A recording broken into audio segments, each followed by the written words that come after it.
प्रदर्शन की जो तैयारी कर रहे हैं पेपर लीक को लेकर के घेरने को लेकर, तो क्या कुछ मुद्दे रहने वाले हैं सर आज के प्रदर्शन को लेकर? देखो, स्पष्ट ये है कि युवाओं के साथ किसी भी तरह के अन्याय पे कोई समझौता नहीं हो सकता। युवा रीढ़ है किसी भी राज्य की, किसी भी राष्ट्र की, उन पे किसी भी तरह का हमला बर्दाश्त नहीं किया जा सकता। जो दिल्ली में हुआ, क्या छात्र गलत मांग कर रहे थे? क्या पेपर लीक सरकार का फेलियर नहीं? क्या भर्तियों में घोटाले सरकार का फेलियर नहीं? तो जब फेलियर आपका है और नौजवान जवाब मांगने आए हैं, तो आपको जवाब देना चाहिए, ना कि लाठी गोली से आप नौजवानों के विरोध को नहीं दबा सकते। आपने लाठी चलाई, आपने जूता चलाया, आपने गोली चलाई, टीयर गैस चलाए, वो जो आप कर सकते थे आपने किया। वाटर कैनन का प्रयोग किया, लेकिन क्या हुआ? आपको लगा कि टूट जाएंगे? नौजवान टूटने वाला नहीं।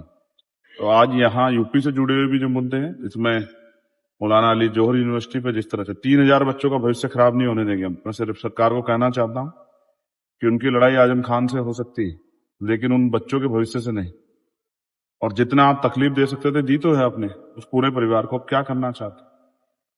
सिर्फ अपने व्यक्तिगत लड़ाई को, बच्चों के भविष्य को खराब करने के लिए आप कोशिश करोगे तो ये हम बर्दाश्त नहीं करेंगे। सर राहुल गांधी 3000 बच्चे, आप समझ रहे हैं? तब वो जो एरिया है वो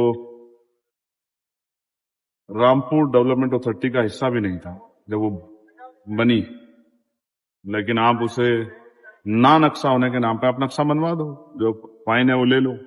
लेकिन इस नाम पे अगर आप उस यूनिवर्सिटी को तोड़ोगे, बच्चों के भविष्य को खराब करोगे, तो 3000 बच्चों के भविष्य बचाने के लिए उत्तर प्रदेश की सड़कें जो है वो सोनी नहीं रहेंगी। ये बात में मुख्यमंत्री कहना चाहिए। सर राहुल गांधी भी कह रहे हैं कि जिस तरीके से छात्र अपना प्रदर्शन कर रहे हैं, धर्मेंद्र प्रधान का इस्तीफा मांग रहे हैं, तो उनका इस्तीफा लिया जाए। प्रधानमंत्री जी ने जिस तरीके से लाठियां चलवाई हैं, प्रधानमंत्री जी को भी छात्रों से माफी मांगनी चाहिए। बिल्कुल सहमत हूँ। ये तो मांग हम सबसे पहले उठा रहे हैं। 20 तारीख से हम ही तो इस मांग को उठा रहे हैं।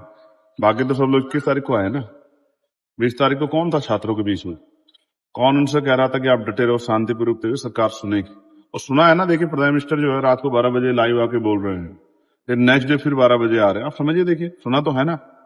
लेकिन अगर हिंसा हो जाएगी तो सरकार काम आसान हो जाएगा। इसलिए मैंने बच्चों को समझाया कि हिंसा से दूर रह के अपने प्रोटेस्ट कामयाब करना। और इसी प्रोटेस्ट की वजह है आज कि सरकार को बोलना पड़ रहा है, देश के प्रधानमंत्री बोल रहे हैं। सर सोनम वांगचुक ने भी एक बड़ा आरोप लगाया है, कहा है कि जब उन्हें हॉस्पिटल में भर्ती किया गया तो पुलिस ने उन्हें किसी तरह से बाहर निकलने की अनुमति नहीं दी, एकदम जेल की तरीके से उनको कैद रखा गया अंदर। बिल्कुल, मैं उनकी हिम्मत की दाद देता हूं।